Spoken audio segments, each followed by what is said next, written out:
আকাশৰ বিশালতা আৰু সাগৰৰ গভীৰতাৰ দৰে মানুহৰ জীৱনত সাফল্যৰ কোনো সীমা নাথাকে। এটাৰ পিছত এটাকৈ আমি সাফল্যৰ চিৰিত বগাব পাৰোঁ। আৰু ইয়াকেই প্ৰমাণ কৰিলে আমাৰ আজিৰ এগৰাকী বিশেষ অতিথি নিছাৰ আহমেদ ডাঙৰীয়াই।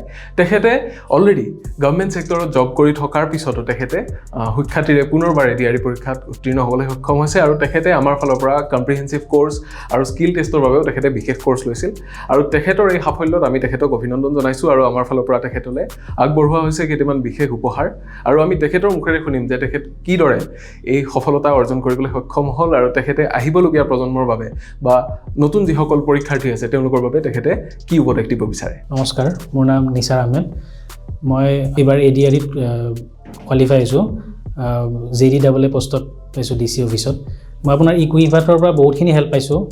ইকুইভাৰত আপোনাৰ এডিআৰইৰ যিটো আপোনাৰ মানে কোৰ্ছ থাকে মানে ফাৰ্ষ্ট কম্প্ৰিহেনচিভ কোৰ্ছ সেইটোত আপোনাৰ মই লৈছিলোঁ।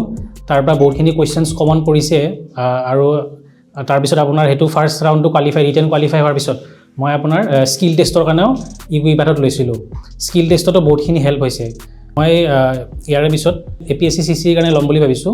মই আপোনাৰ ইয়াৰে এডুকেটাৰ্ছখিনি বহুতখিনি মানে ভাল পাইছোঁ তেনেকুৱা আৰু বহুতখিনি কোৱালিফাইড হয় বা এখন যিখিনি পঢ়াই বহুতখিনি কমন পৰিছেও আগতে এক্সামবিলাকত।